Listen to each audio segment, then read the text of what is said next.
My name is Peter Morgan, and I'm 71 years old.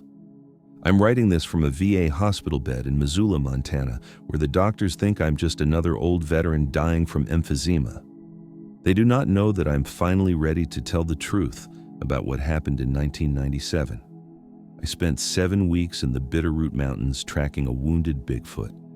The official story was that I was guiding a hunting expedition that went longer than expected. My son Jake believed that version for 28 years.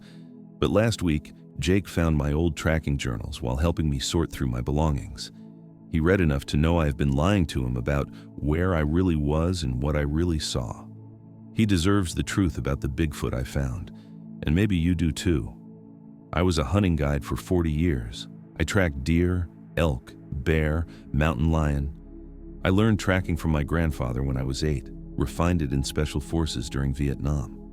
I could follow anything through any terrain. That was my reputation, my livelihood, my identity. I was also a terrible father. I chose the wilderness over my family every single time. My marriage to Linda collapsed when Jake was 14 because I was never home, never present, never there when it mattered. Jake got me on weekends sometimes, and I used those weekends to take him hunting when what he really wanted was a father who showed up to his basketball games. By 1997, I was 43 and living alone in a cabin outside Missoula. Jake was 16 and wanted nothing to do with me. Linda had remarried a man who actually came home at night. I told myself I was fine with the solitude, that the mountains were enough. They were not enough. In October of 1997, I got a call from a wealthy client. He had wounded a Bigfoot during an illegal night hunt and needed it found and disposed of quietly. He offered me $5,000, cash. I owed 3 months of child support and had bills stacking up. I took the job without asking questions about the Bigfoot. That decision changed everything. I spent 7 weeks in those mountains learning things about Bigfoot that science does not know, cannot know, because I am about to take those secrets to my grave. But first, I need to tell my son why I came back from that Bigfoot expedition different. Why I suddenly quit guiding and took a job at a hardware store. Why I started showing up to his games and graduation and wedding. Why I became present after 16 years of absence. The answer is simple and impossible. A Bigfoot taught me how to be a father by showing me what protection and presence really mean.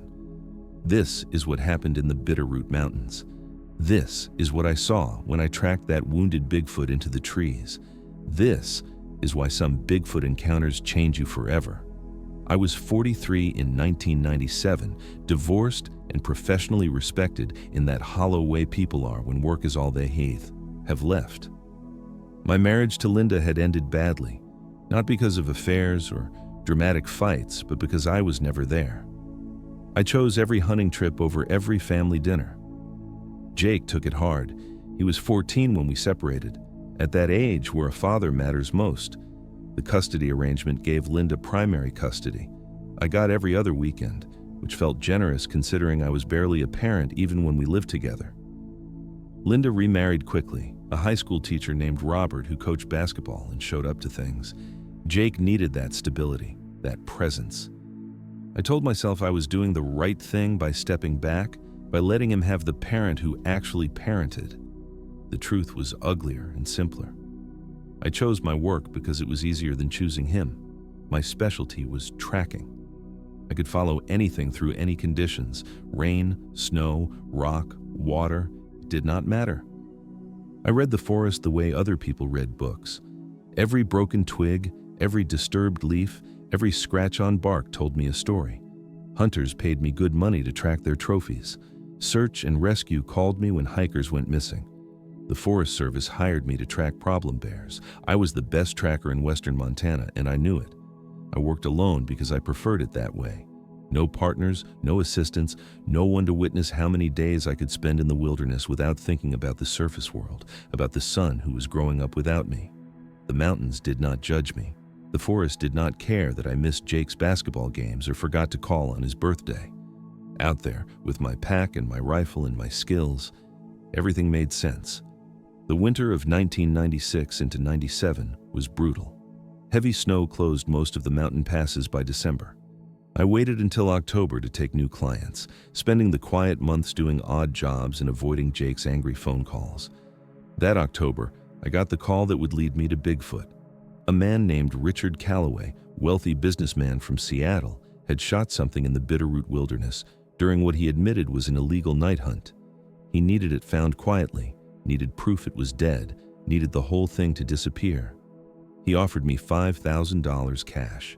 No questions, no paperwork, no trail. I owed $3,200 in back child support.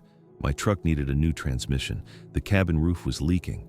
I needed that money desperately.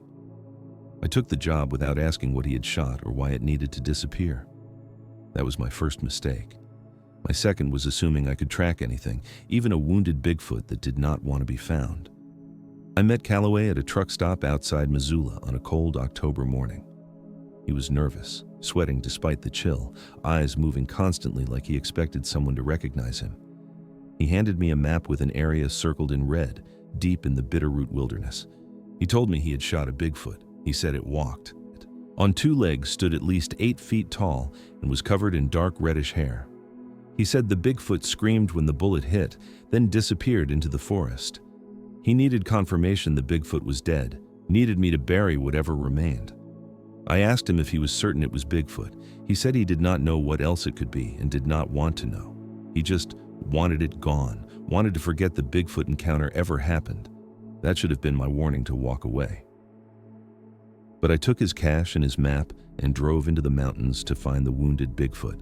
The trailhead was remote, accessible only by logging roads that had not seen maintenance in years. I parked my truck and hiked in with a week's worth of supplies. The area Calloway marked was 15 miles from the nearest trail, true wilderness that saw maybe a handful of people per year. I found his hunting blind on the second day. Expensive setup, camouflaged and elevated with spent rifle cartridges on the ground. 30-06 hunting rounds. Whatever Bigfoot he shot, he meant to kill it. The blood trail started 20 feet from the blind. That was my first real clue that I was tracking Bigfoot and not some known animal. The blood was darker than deer or elk, almost black in the dried state. The consistency was different too, thicker somehow. I followed it east into dense forest, where the canopy blocked most of the sunlight. The Bigfoot trail was easy at first, obvious drops every few feet, but the pattern was strange. Too far apart for a four-legged animal, too wide for a human stride. The wounded Bigfoot was walking upright and covering ground fast despite being shot. I have tracked wounded animals my entire life. They follow predictable patterns based on instinct and pain. They seek water or shelter, move downhill to conserve energy, leave obvious trails because survival matters more than stealth. This Bigfoot trail was different.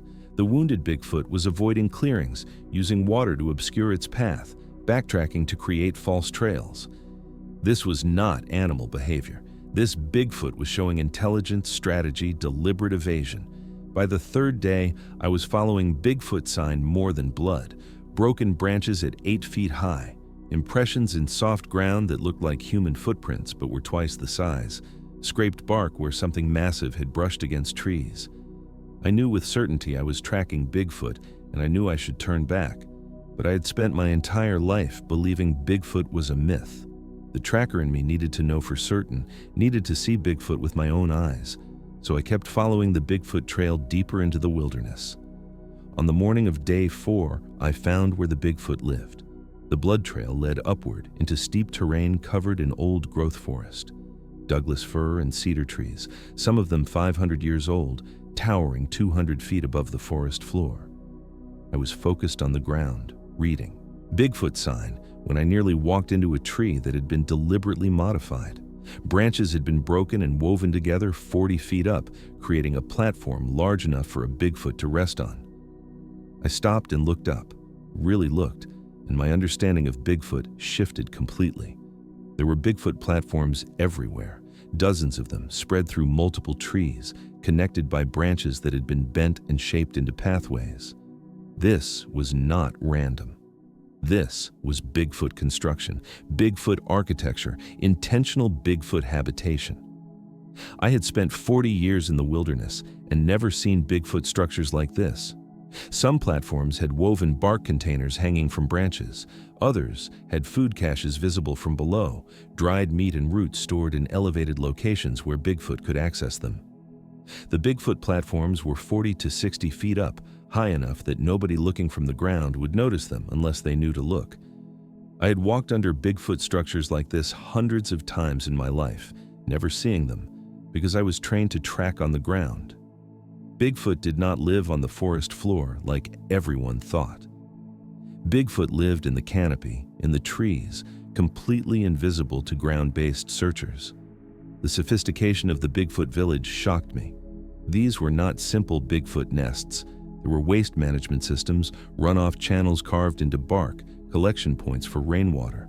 There were tool marks on branches, cuts made by something sharp and used with precision. This was Bigfoot civilization. Hidden, arboreal Bigfoot civilization that science had missed because everyone was looking in the wrong place. Fresh blood marked one of the lower Bigfoot platforms. The wounded Bigfoot had returned home, had climbed 60 feet with a bullet wound. I could see dark stains on the bark, signs of heavy bleeding from the injured Bigfoot. That was when I felt it. The sensation of being watched by Bigfoot, intense and undeniable. I turned slowly, scanning the canopy, and caught movement. Shadows shifting between branches, massive Bigfoot shapes repositioning to observe me. There was more than one Bigfoot up there. I was standing beneath a Bigfoot village, and multiple Bigfoot were watching me. I had two choices. I could leave, report back to Callaway that the Bigfoot had escaped, collect my money, and forget what I had seen. Or I could stay, could try to make contact with Bigfoot, could attempt to help the wounded Bigfoot that might be dying 60 feet above my head. My military medic training was screaming at me. Gunshot wound on a Bigfoot, 4 days old, heavy bleeding, signs of infection. Without treatment, that Bigfoot would die within a week. I made my choice. I set up camp beneath the Bigfoot village and started unpacking my medical supplies. I spent that first afternoon organizing supplies and trying not to panic. Every survival instinct I had was screaming at me to leave, to get away from the Bigfoot watching from above. But something stronger kept me rooted to that spot beneath the Bigfoot village. Maybe it was guilt. Callaway had shot that Bigfoot, and I had taken his money. That made me complicit in whatever happened to the wounded Bigfoot. If the Bigfoot died from that wound, I was partially responsible. I laid out my medical kit on a flat rock where the Bigfoot could clearly see it from above. Antibiotics, bandages, antiseptic, surgical thread, needles, everything I had that might help a wounded Bigfoot survive. Then I did something that felt insane. I started talking to the Bigfoot in the trees. "I am not here to hurt you," I called up into the canopy. "I am here to help. One of you is wounded. I have medicine. I'm a medic. I can help the injured Bigfoot." My voice sounded strange in the quiet forest, too loud, too human. But I kept talking to the Bigfoot, explaining what each medical item was, demonstrating on myself. I cleaned an old cut on my arm with antiseptic, showing the Bigfoot that it helped, that it did not cause harm. Nothing happened for hours. The Bigfoot stayed hidden in the platforms above. I could feel their eyes on me, could sense movement in the canopy, but no Bigfoot revealed itself. As dusk approached, I built a small fire and made dinner. Freeze-dried food, nothing special, but I left half of it on the rock beside my medical supplies, an offering to the Bigfoot, a gesture of good faith. That night, I lay in my sleeping bag and listened to the sounds of Bigfoot moving through the trees above me. Heavy footsteps on branches, low vocalizations that might have been Bigfoot communication. The wounded Bigfoot coughed several times, a wet, painful sound that confirmed infection. I called up into the darkness, speaking to the Bigfoot again. "The wounded one needs help.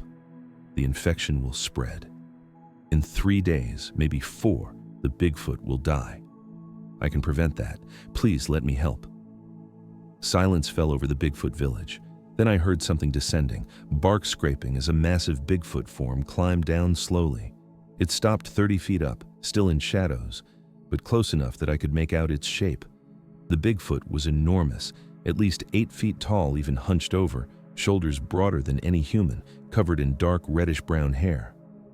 The moonlight caught its eyes briefly, and I saw intelligence there, not animal awareness, but thought, consideration. This was the wounded Bigfoot Calloway had shot. The Bigfoot that should hate all humans, but was curious enough to come closer, desperate enough to consider my offer of help. I stayed perfectly still, barely breathing, letting the Bigfoot study me. This moment would determine everything, whether the Bigfoot would trust me or disappear forever into the forest. The Bigfoot made a sound, low and questioning. I took it as permission to try. The wounded Bigfoot descended another 10 feet at dawn, moving carefully, favoring its left side.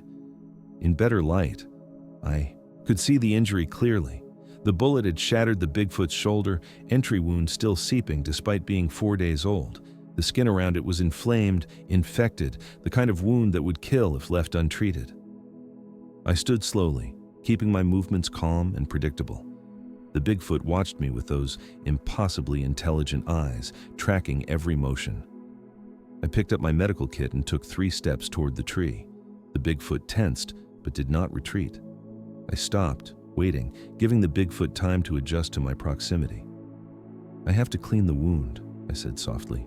"It will hurt, but the pain means the medicine is working. The Bigfoot needs to trust me for this to work." The Bigfoot made a sound, not quite a growl, not quite agreement. Then it descended further, coming down to a branch about 15 feet off the ground. It gripped the trunk with its right arm, holding itself steady, and turned its injured left shoulder toward me. Permission. The Bigfoot was granting permission for treatment. I used a fallen log to climb closer, moving slowly until I was at eye level with the Bigfoot's wound. Up close, the Bigfoot was even more massive than I thought, easily 800 pounds of muscle and bone, with hands large enough to crush my skull without effort. But those hands stayed still, clinging to the tree as I opened my medical kit. The wound was worse than it looked from a distance. The bullet had fragmented on impact, leaving shrapnel embedded in tissue. Infection had set deep, the flesh hot and swollen. I needed to clean it thoroughly, extract the fragments, pack it with antibiotics. I warned the Bigfoot before I started. This will hurt badly. The Bigfoot needs to stay still. If the Bigfoot moves, I might cause more damage. The Bigfoot made a sound that I interpreted as understanding. Then I began. I worked for 2 hours, cleaning the wound with antiseptic while the Bigfoot shuddered in pain but did not pull away. I extracted 3 bullet fragments with forceps, each one making the Bigfoot grunt but not fight. I packed the cavity with antibiotic cream, then stitched the worst of the torn tissue. The Bigfoot's pain tolerance was extraordinary. A human would have screamed, would have needed sedation. This Bigfoot took it in silence, trusting me not to cause unnecessary harm. When I finished, I wrapped the shoulder in clean bandages and stepped back. The Bigfoot examined my work with its right hand, touching the wrapping gently, then looked at me. In that moment, something passed between us. Recognition, maybe, or gratitude. The Bigfoot reached out with one massive hand and touched my face, fingers gentle despite their size. Then the Bigfoot climbed back up into the canopy, disappearing into the Bigfoot village above. But I knew this was not the end. This was the beginning of something impossible. The wounded Bigfoot returned to my camp at dusk. It descended to the same branch as before and waited while I examined the injury. The swelling had reduced slightly, the inflammation less angry. The antibiotics were working. I changed the bandages while the Bigfoot watched, its eyes following my hands with focused attention. I got the sense the Bigfoot was not just allowing treatment, but studying my technique, learning my methods. When I finished, the Bigfoot made a sound, a low rumble that seemed to indicate approval. Then it gestured upward toward the Bigfoot platforms and made a different sound. An invitation, maybe, or a question. The Bigfoot wanted me to climb up, to see the Bigfoot village from inside rather than below. My heart hammered in my chest. This was trust on a level I had not expected. The Bigfoot was offering access to its home, to the hidden world where Bigfoot lived. I nodded, and the Bigfoot began to climb. I followed, using branches and handholds, my old military training coming back. The Bigfoot moved slowly, accommodating my human limitations, waiting when I struggled. We reached the first platform 40 feet up, and my perspective shifted completely. From this height, the Bigfoot village was clearly visible. Platforms connected by bent branches, pathways through the canopy that a Bigfoot could navigate without ever touching the ground. The wounded Bigfoot I had been treating made a sound. and 3 more Bigfoot emerged from platforms nearby. One was larger than my Bigfoot, with darker fur, moving with protective caution.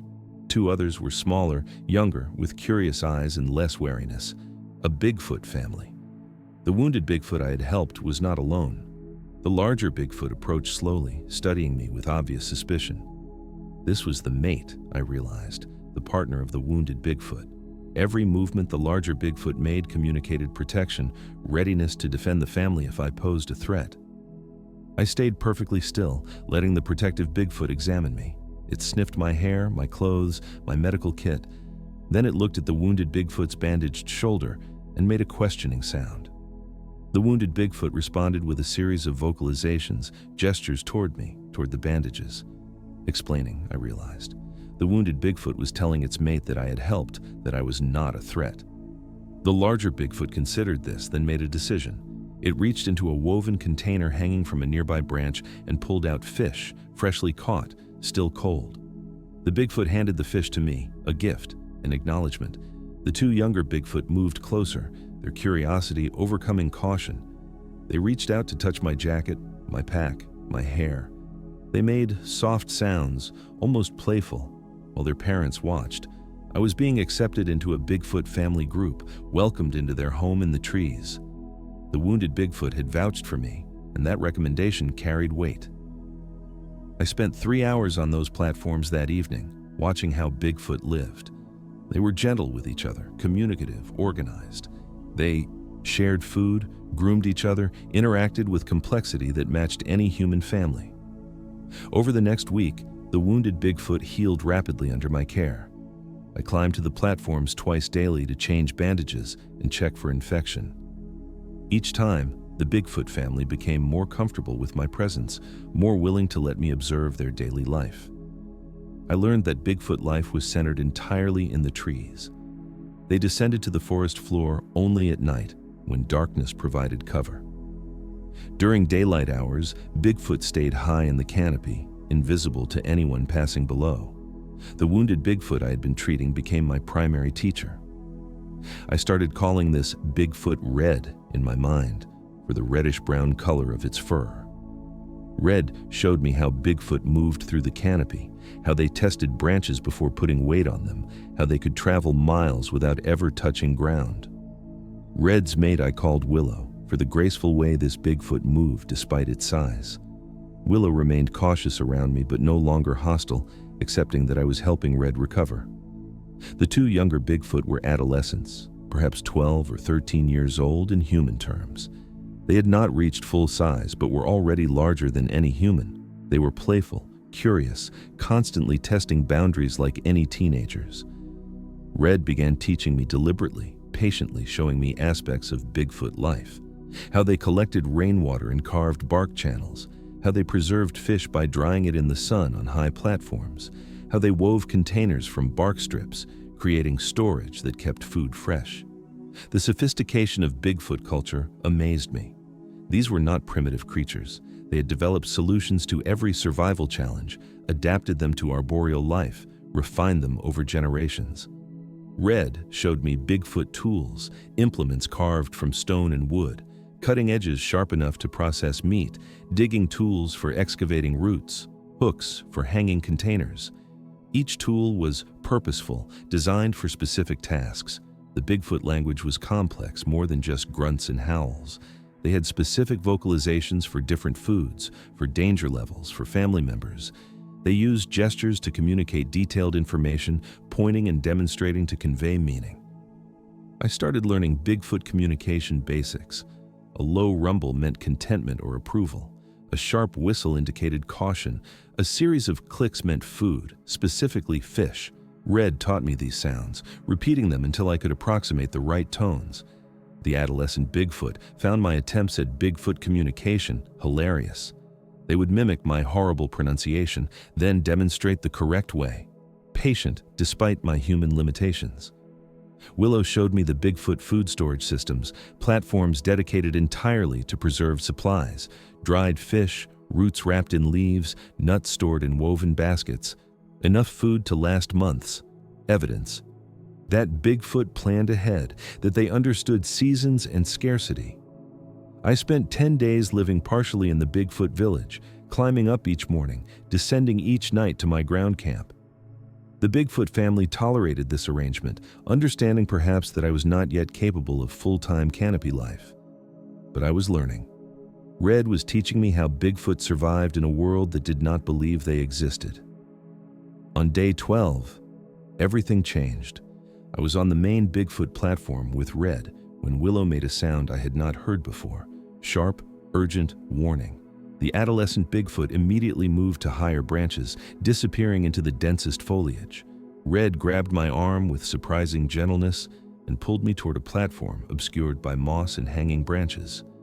Red pushed me flat against the bark, then covered me with cut branches and leaves until I was completely hidden.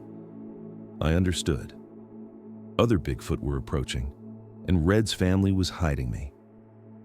Through gaps in my covering, I watched 3 Bigfoot emerge from the eastern tree line. They moved differently than Red's family, more aggressive, less cautious. These Bigfoot were larger, heavier, with darker fur and scarred bodies. The lead Bigfoot had something hanging from its belt, objects tied with cord. My blood went cold as I recognized what they were. Human scalps. Fresh ones, hair still attached, skin recently removed. These Bigfoot had killed humans, recently, deliberately. The visiting Bigfoot moved through the canopy with confidence, like they owned this territory. They approached Red's platform, and I saw Red and Willow both lower their heads in submission. The adolescent Bigfoot stayed hidden, just as I was hidden. The lead Bigfoot made sounds that were clearly aggressive, demanding. Red responded with submissive vocalizations, gesturing toward food stores. The visiting Bigfoot examined Red's healing shoulder wound, made a mocking sound, then gestured around the platform. They were searching for something, or someone. One of the visiting Bigfoot moved close to my hiding spot, so close I could smell its scent, musky and sharp. It sniffed the air, head turning slowly. I held my breath, not moving, not making a sound. The Bigfoot reached toward my covering, and I thought this was the end. Then Red made a loud sound, distracting the searching Bigfoot. Red offered food, dried fish from the stores, and the visiting Bigfoot turned away from my hiding place. For 20 minutes, the visiting Bigfoot took most of Red's family food supplies. They communicated through aggressive gestures and dominant sounds, making clear that they ruled this territory, that Red's family existed here by permission only. Finally, the visiting Bigfoot left, heading west through the canopy. Red waited until their sounds faded completely before removing my covering. Red's expression, as much as Bigfoot expressions could be read, showed fear. Not for itself, but for me. Those visiting Bigfoot had been searching for me, could smell human scent, would return. Willow made urgent sounds, pointing down, pointing away. The message was clear. I needed to leave. My presence endangered Red's entire Bigfoot family. But I looked at Red's shoulder, still bandaged, still healing. Without continued treatment, infection might return. Red was not strong enough yet to defend the family if the violent Bigfoot returned. I could not leave them like this, not yet. That night, Red led me deeper into the Bigfoot territory than I had been allowed before. We descended to the forest floor and walked for an hour, moving silently through darkness.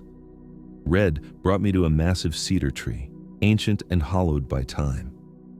Inside the hollow, Red showed me something that changed my understanding of Bigfoot history. The walls were covered in carvings, images cut into the wood with stone tools, stories told in pictures, preserved where weather could not reach them. The oldest carvings showed large Bigfoot groups, maybe 30 individuals together, families with multiple generations, Bigfoot communities thriving in the forest. They showed Bigfoot hunting together, building together, living in harmony.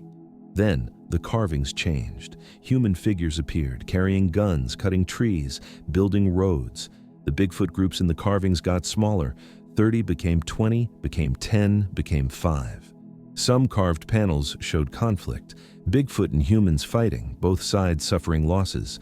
Other panels showed Bigfoot fleeing, moving deeper into wilderness, hiding in places humans rarely went.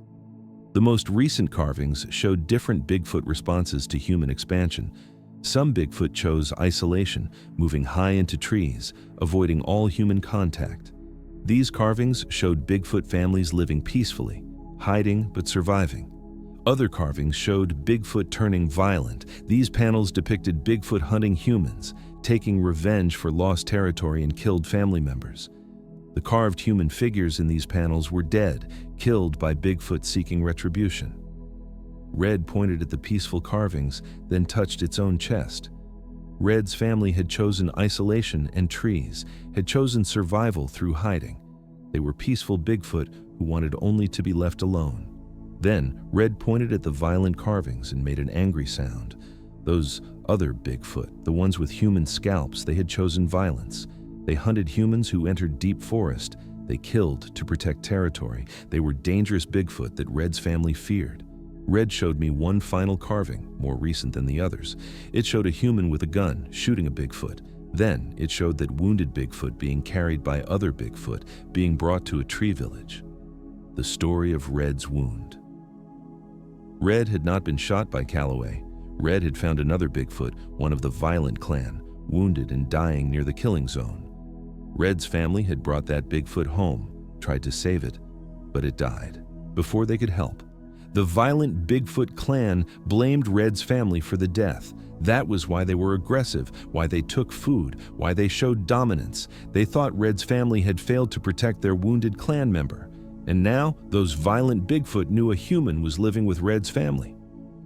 They would return at the next full moon, Red indicated. They would demand I be handed over. If Red refused, they would kill Red's entire family for harboring their enemy.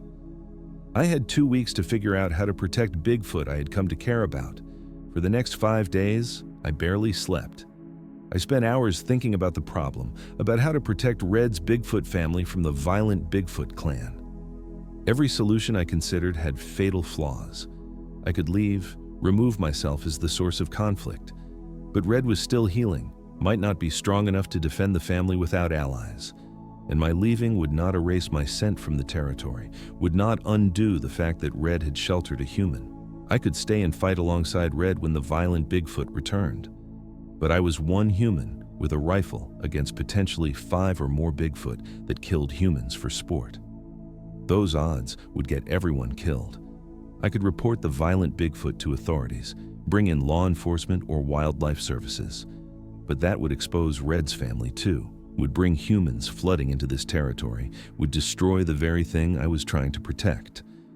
Red watched me struggle with this problem, seemed to understand my distress. On the 5th evening, Red took me to another part of the Bigfoot village I had not seen before. A platform containing Bigfoot artifacts, objects collected over generations.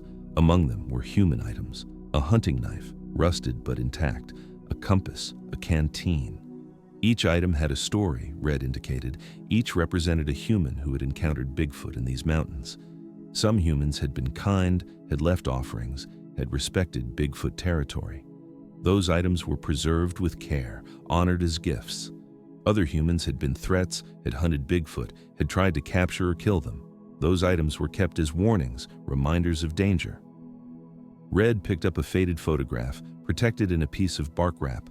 The image showed a young man in military uniform, 1940s or 50s era. Red pointed at the soldier, then at a carving on the platform, a story carved into wood.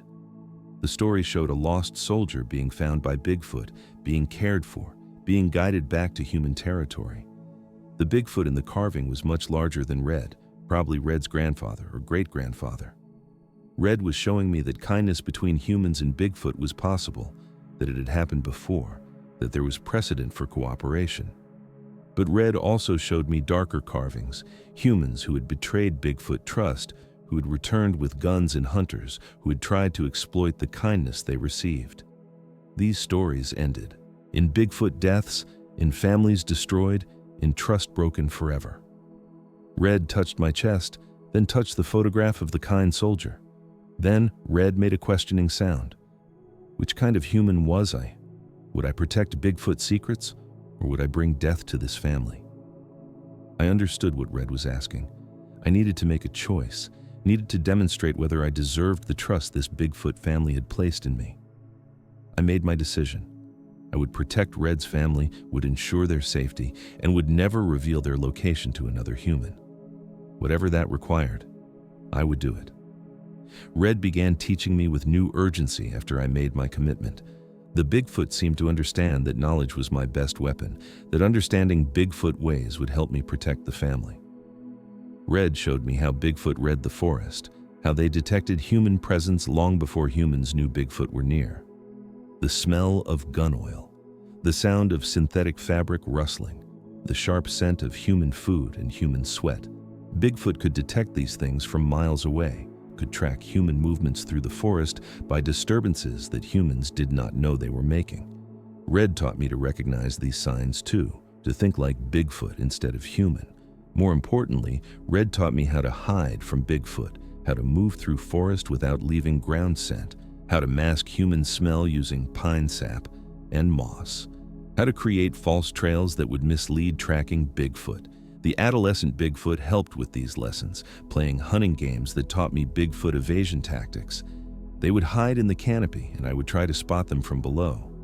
I failed constantly at first, but gradually learned to see the subtle signs of Bigfoot presence. Willow showed me Bigfoot food sources, taught me which plants were safe and which would make me sick.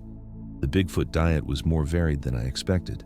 Fish, roots, nuts, berries, insects, even small mammals when available.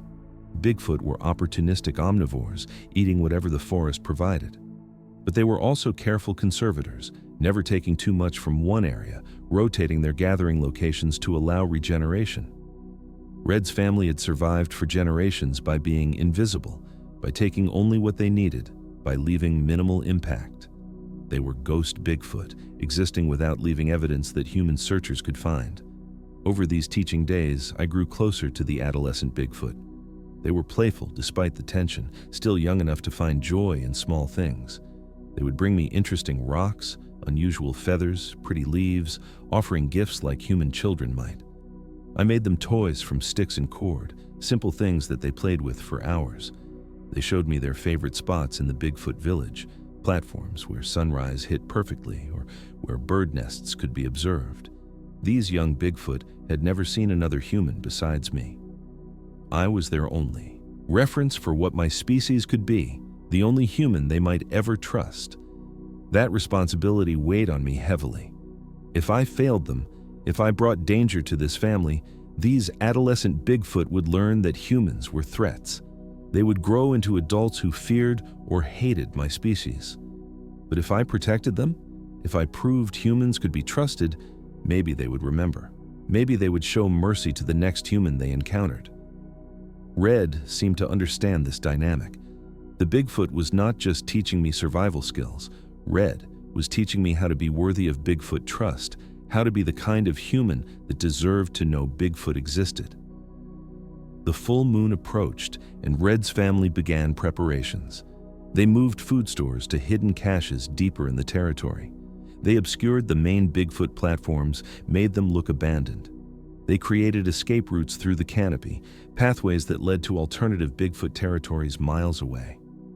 Red was preparing for the worst, for the possibility that the violent Bigfoot would force Red's family to flee their home. I could not let that happen. This Bigfoot family had lived here for generations. This was their ancestral territory, their village in the trees, their home. They should not have to run because I had been stupid enough to get involved. I developed a plan, risky but possible. I would create evidence of my death, make the violent Bigfoot believe I was already gone. If they thought I had died, they would have no reason to punish Red's family. I spent 2 days preparing. I took my spare jacket and one boot, tore them both to shreds. I used animal blood to stain the fabric, making it look like a Bigfoot attack. I scattered the evidence at the base of a cliff 3 miles from Red's village, along with broken branches and disturbed ground. The scene looked like a human had been attacked by Bigfoot, dragged away, probably eaten. I even left my backup knife embedded in a tree at the site, suggesting a struggle. Then, I burned my ground camp, scattered the ashes, eliminated any evidence I had been living peacefully near the Bigfoot village. If investigators came looking, they would find the fake attack site, would assume I had died, would close the case. Red watched me create this deception, understanding what I was doing. The Bigfoot made approving sounds, recognizing this as protection for the family. but eliminating myself from the human world meant committing to something bigger. I could not return to civilization now, could not contact Jake or explain where I had been. If I went back, I would have to maintain the lie that I had found nothing, that Calloway's wounded Bigfoot had disappeared.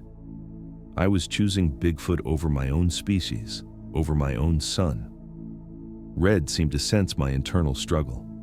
The Bigfoot brought me to the platform where family artifacts were kept, showed me again the photograph of the kind soldier. Then, Red made a sound, gentle and questioning. The Bigfoot was asking if I was certain, if I understood what I was sacrificing.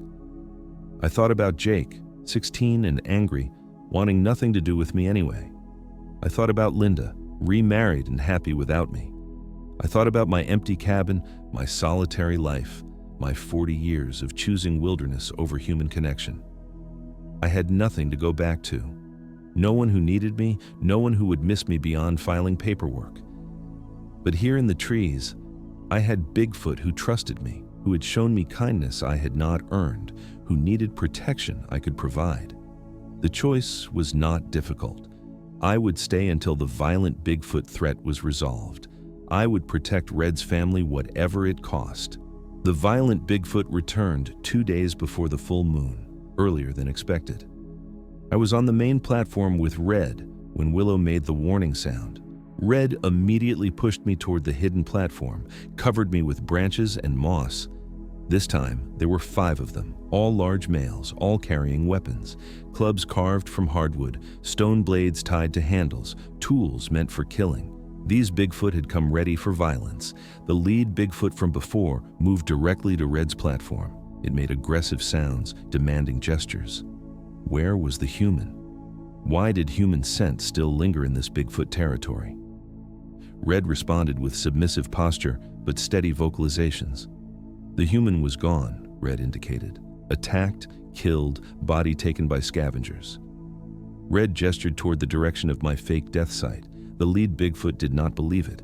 It sniffed the platform, searching for fresh human scent.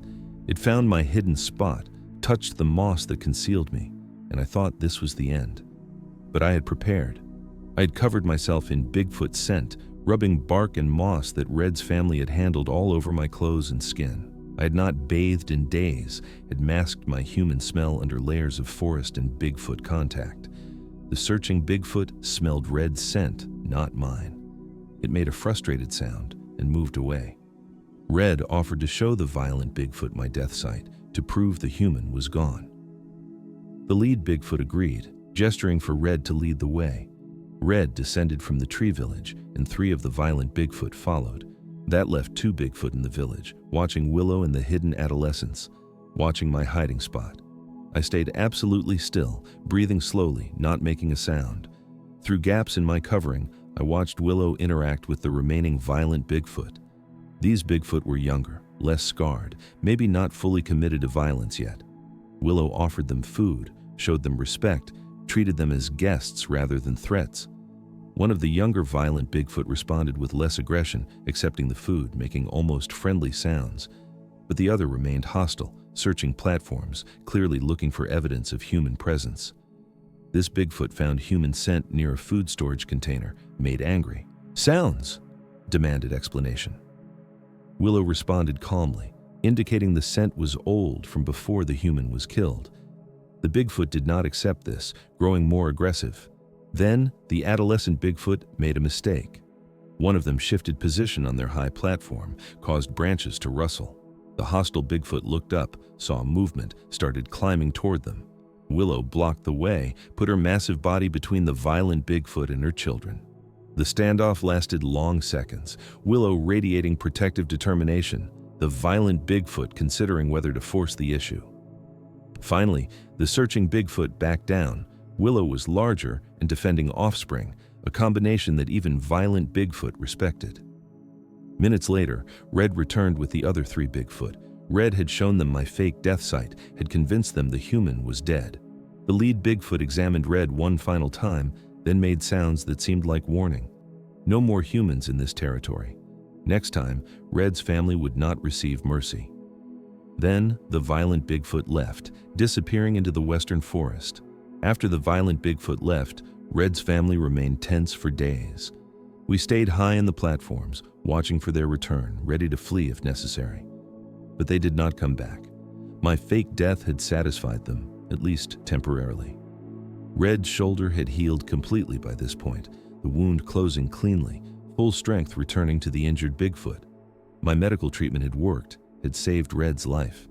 That created a bond between us that went beyond simple gratitude. Red began showing me the deepest Bigfoot secrets, knowledge that I knew no other human had ever received. The Bigfoot took me to territories I had not seen before, places where Red's extended family had once lived. Abandoned Bigfoot villages, platforms collapsed and overgrown. Red showed me what happened when Bigfoot lost their homes to human expansion, empty spaces in the forest where Bigfoot families once thrived.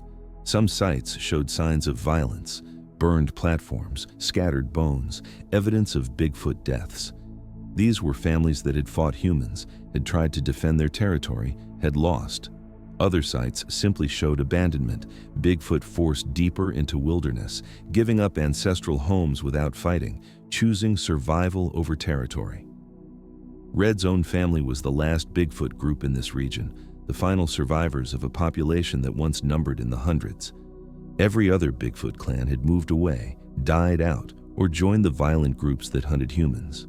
Red was showing me extinction in progress, showing me what my species was doing to Bigfoot, even those of us who did not know Bigfoot existed. The adolescent Bigfoot in Red's family might be the last Bigfoot born in this territory. If they did not find mates, if they could not connect with other peaceful Bigfoot clans, this family line would end. I asked Red through gestures and sounds whether there were other Bigfoot families nearby, other peaceful clans the adolescents could join. Red made negative sounds, indicated that the nearest peaceful Bigfoot were hundreds of miles north, maybe in Canada, maybe further. The violent Bigfoot controlled most of the remaining territory. They had embraced war with humans, had decided that killing was better than hiding. They would not accept Red's family, would see them as weak for choosing peace. Red's adolescents were trapped between two extinctions, die out slowly through isolation or join violent Bigfoot and become killers. Unless something changed, unless they could remain hidden long enough for human expansion to slow, for forest protection to improve, for safe corridors to northern territories to reopen. That night, Red took me back to the hollow cedar with the carved histories. The Bigfoot added a new carving, working for hours by moonlight. The image showed a human and a Bigfoot standing together, both protecting a family of young Bigfoot.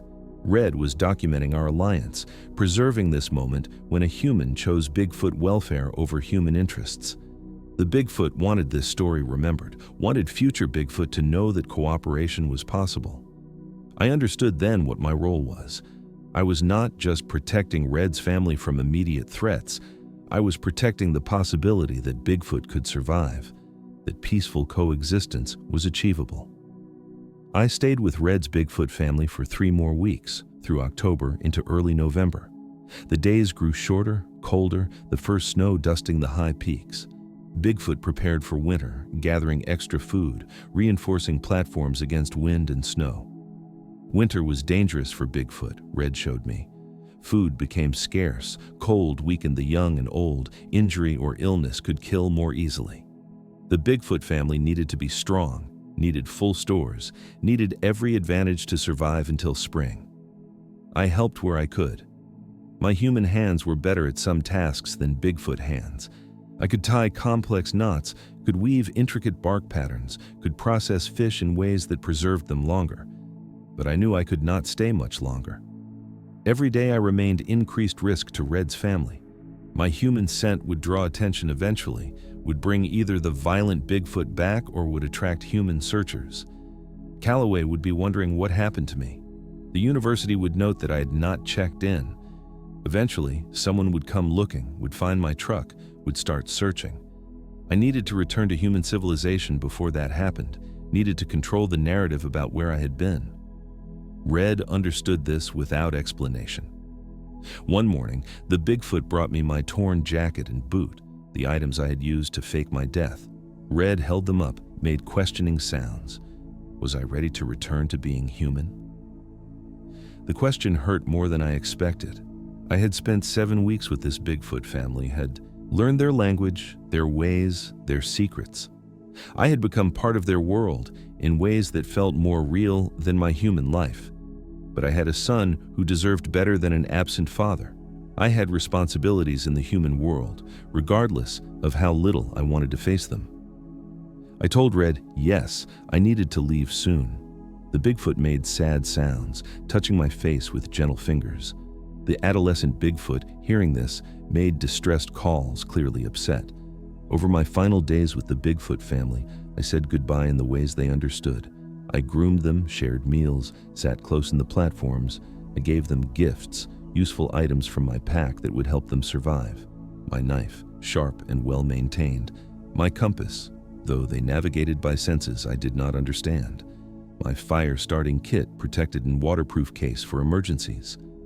Red gave me gifts in return, carved pieces of wood showing our time together, a woven bracelet made by Willow, stones collected by the adolescents, each one chosen for beauty or significance. These were artifacts I could never show anyone, evidence of Bigfoot that must stay hidden. But they were also precious beyond measure, proof that this had been real. Red's final gift was a map carved into bark. It showed safe territories, places where Bigfoot might still live, where peaceful clans might exist, northern routes that avoided violent Bigfoot territory. Red was giving me knowledge, entrusting me with information about other Bigfoot populations, asking me, in the only way the Bigfoot could, to protect not just this family, but all Bigfoot everywhere. On a cold November morning, I climbed down from Red's Bigfoot village for the last time. The entire family descended with me, coming lower than they normally would, showing respect through vulnerability. Red walked me to the territory boundary, moving slowly, clearly reluctant to separate. We stopped at a clearing where human and Bigfoot worlds met, where I would return to my species and Red would return to the trees. I tried to explain through gestures and words what this time had meant to me, how Red's family had shown me what mattered, had taught me lessons about presence and protection that I desperately needed. I promised Red I would never reveal this location, never bring humans here, never allow Bigfoot to be disturbed.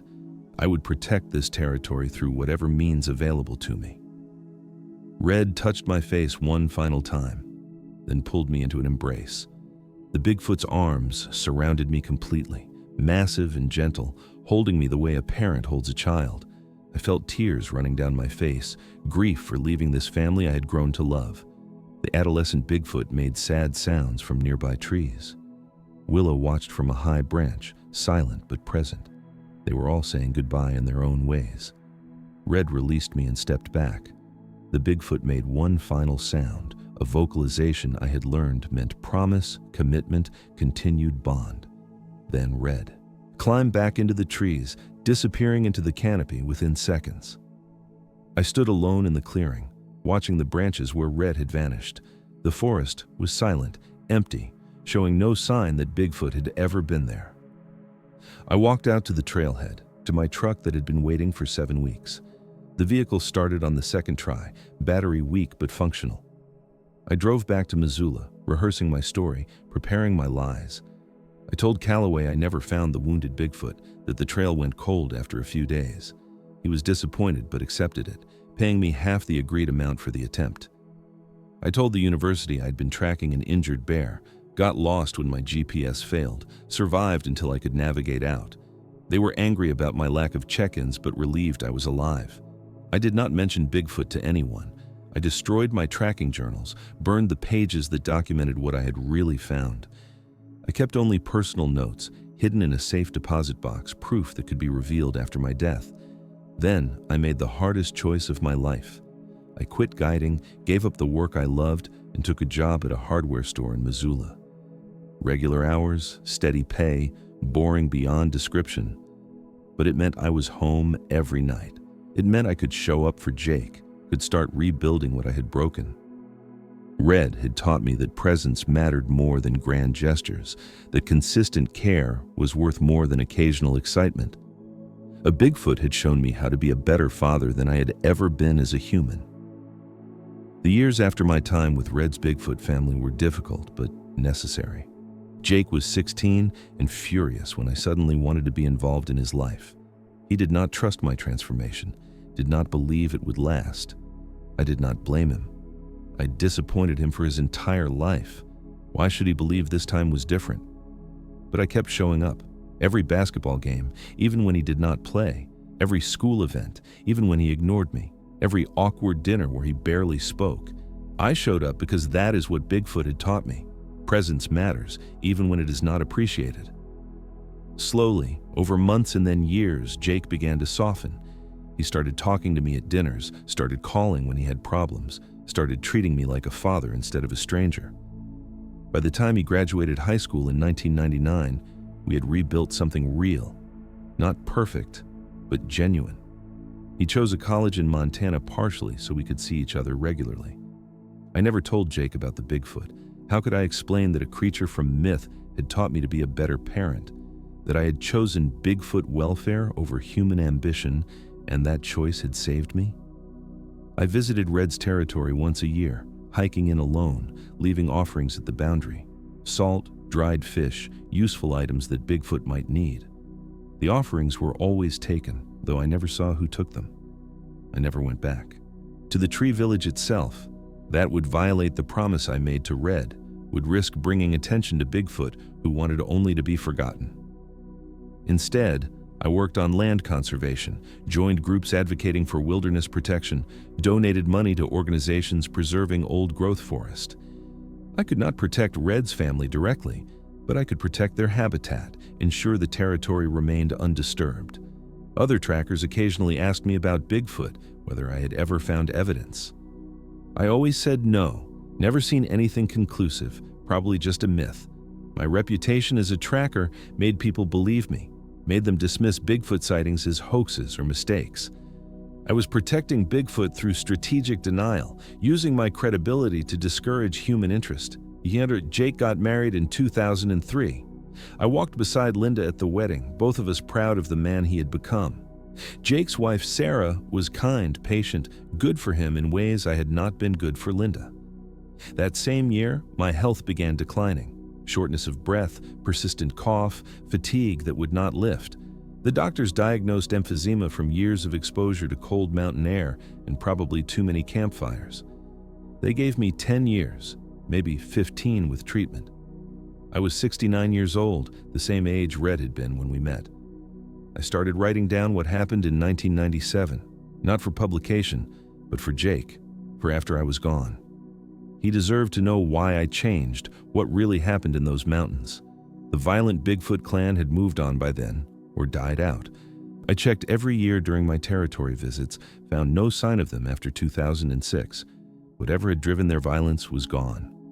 I hoped Red's family was still there, still safe in the trees. Jake found my journals 3 days ago while helping me organize belongings here at the VA hospital. I saw his face as he read the first page, saw confusion turn to disbelief, turned to something like anger. He sat beside my bed, holding the journal, and asked me directly, "Dad, what is this? What really happened in 1997? I looked at my son, 50 years old now, gray in his hair and worry in his eyes. I thought about Red's trust, about promises made to Bigfoot in darkness, but I also thought about Jake's right to understand his father, to know why I finally started caring. So I told him everything. The wounded Bigfoot, the tree village, Red's family, the violent clan, the 7 weeks that changed me. I told him about Bigfoot civilization in the canopy, about the choice I made to protect them, about the lessons that made me a better father. Jake listened without interrupting, his expression unreadable. When I finished, he sat in silence for long minutes. Finally, he spoke. "You expect me to believe you spent 7 weeks living with Bigfoot, that a Bigfoot taught you how to be my father, that this is why you suddenly changed." I reached for the box beside my bed, pulled out Red's gifts.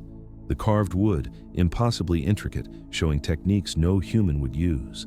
The woven bracelet made from plant fibers that grew only in high mountain regions. The stones, chosen by adolescent Bigfoot for a human they trusted. Jake examined each item carefully, turning them over, studying the craftsmanship. I saw doubt warring with possibility in his expression. "Can you prove it? The location? The Bigfoot village? Anything?" I told him the location, gave him the map coordinates I had memorized. I explained the tree platforms, the carvings, the evidence that would still be there if the Bigfoot family had survived. But I also told him my request. Do not go there. Do not verify.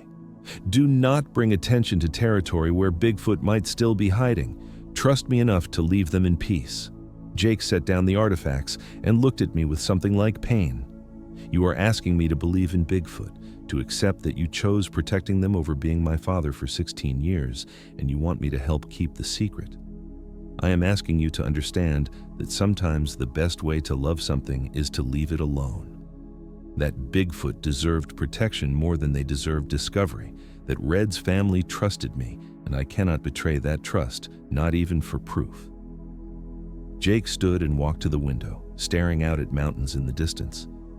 What if I want to see them? What if I need to know if this is real or if my father is delusional? Then you will have to decide what matters more, knowing the truth or protecting something rare and precious. The same choice I made 28 years ago. Jake did not respond, just stood at the window, processing everything I had told him. I knew this was unfair, burdening him with impossible secrets as I lay dying. But he was my son, and he deserved to know who his father really was. Jake stayed at the hospital for 3 more days, asking questions, examining the artifacts, struggling to reconcile my story with the rational world he knew. I gave him everything, held back nothing. The location, the details, the promises I made to Bigfoot.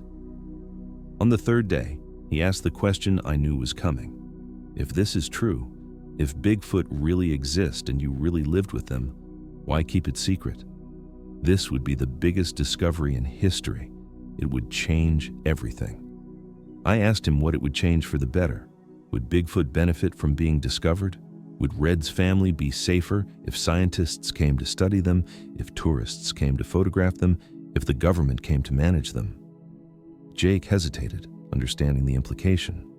I continued. Every time humans discover something rare, we destroy it through loving it to death. We would study Bigfoot until there was nothing left to study. We would protect them by restricting their movement, controlling their lives, turning them into attractions rather than letting them be. But they are intelligent beings, Jake said. They deserve recognition, rights, protection under law.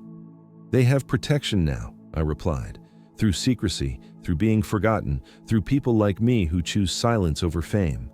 Legal protection would require proof, would require capturing Bigfoot, would require doing to them exactly what they have spent generations avoiding. Red trusted me to understand that, trusted me to value their freedom over my own curiosity or ambition. Jake sat down heavily. So you're asking me to carry this secret too? To know Bigfoot exists and never tell anyone, to protect them the way you protected them, only if you believe my story. If you think I am delusional, if you think the emphysema has damaged my brain, then there is no secret to keep. Jake picked up the carved wood again, ran his fingers over the intricate patterns. This is real, he said quietly. This craftsmanship is real. I do not know what made it, but it was not human, not with human tools. He looked at me with tears in his eyes. I want to see them, Dad. I want to know if my father spent 7 weeks with Bigfoot or 7 weeks having a breakdown in the wilderness. I need to know which version is true. I understood his need, but I could not give him permission. If you go to that territory, if you search for Red's Bigfoot family, you risk exposing them. You risk bringing attention that could destroy them. Is your need to know worth that risk? Jake did not answer, could not answer. He sat holding artifacts from Bigfoot, facing the impossible choice I had faced decades ago. That evening, he left the hospital, taking the carved map Red had given me. I watched him go, wondering if I had made a terrible mistake, if I had just condemned the Bigfoot family I had sworn to protect, or if I had done the only thing possible, passed the burden of protection to the next generation, trusted my son the way Red had trusted me. I died 4 days later, on a cold morning in late autumn. Jake was not there for the actual moment, and I was glad. Death is not meant to be witnessed, particularly by sons who are still wrestling with impossible secrets. But this is not the end of the story. Not quite. Jake told me later, much later, what happened after I died. He honored most of my wishes. He had me cremated, scattered some ashes in the Cascade Mountains where I had spent so much of my life. But he kept some ashes, waiting, undecided. 2 weeks after my funeral, Jake drove to the Bitterroot Mountains with my journals and a backpack full of climbing equipment. He found the trailhead I had described, hiked into the wilderness following the map I had given him. He found the territory where I claimed to have spent 7 weeks with Bigfoot. He located the trees I had described, massive old growth cedars that could support arboreal platforms. Jake planned to climb, to verify the Bigfoot village, to know once and for all if his father had told the truth or had died believing a delusion. But when he reached the base of the first tree and started clearing debris from handholds, he heard something. Not wind, not birds, something else. Movement in the canopy above, deliberate and heavy. Jake looked up and saw shadows among the branches, shapes too large for any animal that should exist. Watching him, curious or cautious, he could not tell. His hands were on the bark, ready to climb, ready to force confirmation. But he remembered my words about protection mattering more than proof, about leaving rare things alone, about trusting without needing verification. Jake stepped away from the tree. He did not climb. He did not search. He chose to protect Bigfoot over satisfying his own need to know. Instead, he scattered the remainder of my ashes at the territory boundary, leaving me to rest near Red the way I had wanted. He left offerings, salt and dried fish, useful items that Bigfoot might need. Then he walked away, leaving the Bigfoot to their hidden life in the trees. Jake visits that territory once a year now, maintains the tradition I started. He leaves offerings, checks that the area remains undisturbed, ensures that no logging or development threatens Bigfoot habitat. He never climbs, never searches, never tries to verify. He told me he does not know if he believes in Bigfoot. Some days he thinks I really did spend 7 weeks with an intelligent species in the mountains. Other days he thinks I had a psychological break and created an elaborate story to explain it. But he realized belief does not matter as much as commitment. Whether Bigfoot are real or not, protecting wilderness is worthwhile. Whether Red's family exists or not, honoring promises is important. Jake has taught his daughter, my granddaughter, about wilderness preservation without explaining the full reason why certain territories matter.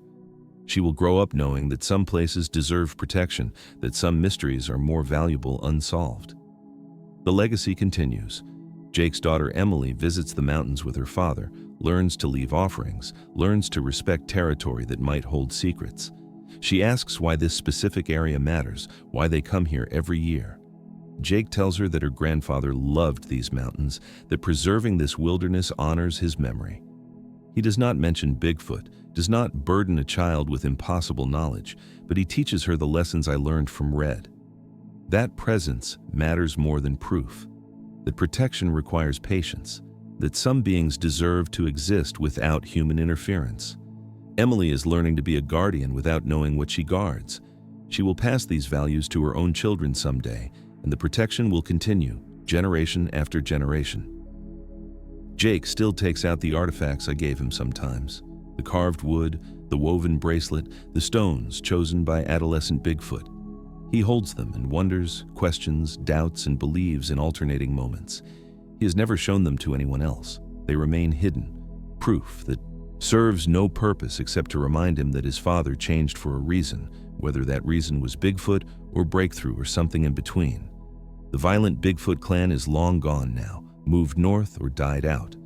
The territory where Red's family lived is quieter, safer, protected by federal wilderness designation that Jake advocated for.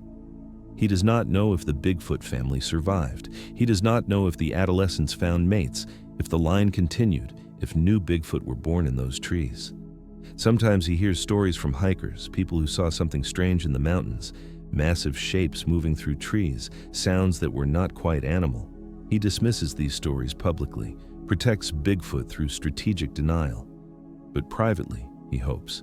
He hopes the sightings are real, hopes the Bigfoot survived, hopes his father's sacrifice meant something. I wrote most of this account before I died, but Jake has added these final sections completing the story I could not finish. He writes now from his own perspective, his own voice, carrying forward the record I started. He does not know if future generations will believe any of this. The story sounds impossible. Bigfoot living in trees, teaching humans, choosing peace over violence. It sounds like myth, like wishful thinking, like the delusions of a dying man. But Jake keeps the artifacts. He maintains the protection. He visits the territory. He teaches his daughter to value wilderness. And sometimes, when he leaves offerings at the boundary, they are gone the next time he visits. Taken by animals, he tells himself, scattered by wind. Natural explanations for natural phenomena. But sometimes he looks up into the canopy, into the massive trees that could hide entire Bigfoot villages. And he wonders. He wonders if something is watching, if Red's grandchildren recognize his scent, if they remember the human who helped their family survive. He wonders if Bigfoot still exist in those mountains, living in the trees, hidden from a world that does not deserve to find them. And he protects that possibility with silence, with commitment, with the lessons his father learned from Bigfoot decades ago. Some secrets protect the ones we love, and love is not limited to our own species. That is the final lesson I learned from Red, the truth that carried me through 28 years of keeping Bigfoot hidden. Jake understands this now, though it took years and my death for him to fully accept it. He protects Bigfoot territory not because he knows for certain they exist, but because the possibility of their existence deserves respect. The world has changed since 1997. Cameras everywhere, satellites watching from space, technology that makes hiding nearly impossible. If Bigfoot still exist, their survival is more precarious than ever. That makes protection more important, not less. That makes silence more valuable, not less meaningful. Jake has started documenting his own experiences, adding to the record I began. Not for publication, but for his daughter Emily, for when she is old enough to understand the weight of impossible secrets. He writes about his annual visits, about the feeling of being watched from the canopy, about offerings that disappear without explanation. He documents the small signs that might mean Bigfoot persist in those mountains. He also writes about uncertainty, about not knowing if his father told the truth or created an elaborate mythology. But he notes that uncertainty does not diminish commitment, that protecting wilderness matters regardless of what it contains. This document will pass to Emily someday. She will read her grandfather's account of 7 weeks with Bigfoot, will read her father's struggle to believe, will face her own choice about what truth deserves protection. Maybe she will climb those trees, will search for verification, will need proof that her grandfather was not delusional. Or maybe she will understand what Jake learned, that some things are more valuable when left mysterious. The artifacts remain hidden in a safe deposit box, waiting. Proof that convinces no one, evidence that proves nothing, objects that could be explained a dozen different ways. But they are real. I held them, touched them, received them from Bigfoot hands. Whether anyone believes that matters less than the fact that I protected the beings who gave them to me. Red's family might be gone now, died out or moved to safer territory. The violent Bigfoot clan is definitely gone, their violence ending without human intervention. The mountains are quieter, emptier, less dangerous. But sometimes, in certain light, Jake sees shapes in the canopy that might be platforms. Sometimes he hears sounds that might be Bigfoot communication. Sometimes offerings disappear overnight in ways that animals could not accomplish. And he protects those possibilities with everything I taught him. With silence, with dedication, with understanding that discovery would mean destruction for Bigfoot who have survived this long by remaining hidden. My time with Red's Bigfoot family was brief, 7 weeks out of 71 years. But those weeks defined the rest of my life, gave me purpose I had lacked, taught me lessons that made me worthy of being Jake's father. I spent 43 years being a terrible parent, choosing wilderness over family. Then, Bigfoot taught me how to be better, and I spent 28 years trying to prove I had learned. Whether I succeeded is for Jake to determine. He says I did, that our last decades together mattered more than our first decades apart. He says the father who showed up was worth more than the father who was absent. But I know I cannot undo those early years, cannot give him back the childhood he deserved. I can only hope that my change meant something, that Red's lessons translated into better parenting, that Bigfoot wisdom helped me be more human. That is the final irony. Bigfoot taught me humanity. A creature that science says does not exist showed me how to be present, patient, protective in ways my own species had not managed to teach me. Red never spoke words I could understand, never explained philosophy or lectured about morality. Red just lived, demonstrated, showed me through example what mattered: protecting family, staying present, making sacrifices for others, choosing connection over convenience. These are not complex lessons. They are obvious, basic, the kind of things everyone knows, but knowing and practicing are different, and I had spent 43 years knowing without practicing. Red made me practice, not through criticism or judgment, but through trust.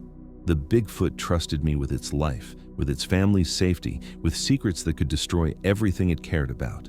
That trust demanded I become worthy of it. I had to choose between Bigfoot welfare and human ambition, between protecting Red's family and pursuing fame. The choice was clear, and making it changed me. I became the man who could walk away from the biggest discovery in history, because walking away was right.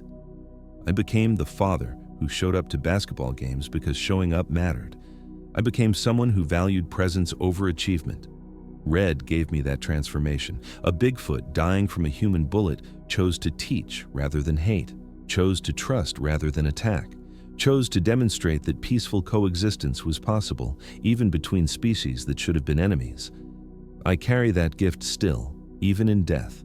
The knowledge that intelligence and compassion are not limited to humans, that civilization can exist without technology, that wisdom comes from unexpected sources. Jake carries it now too, though he struggles with belief. He protects Bigfoot territory while questioning whether Bigfoot exist, honors promises while doubting their necessity. But his doubt does not diminish his commitment, and that is what matters. He does not need certainty to do what is right. He just needs dedication, the willingness to protect possibilities rather than demanding proof. Emily will inherit this same commitment, this same uncertainty, this same choice. She will decide whether to search or to protect, whether to expose or to preserve, whether to satisfy curiosity or honor mystery. And somewhere in the Bitterroot Mountains, in trees that have stood for centuries, Bigfoot might still live. Red's grandchildren, perhaps, or others who found the territory after Red's family moved on. They live, if they live, because people like me chose silence, because Jake chose protection, because Emily will choose preservation. Some secrets protect the ones we love, and love is not limited to our own species.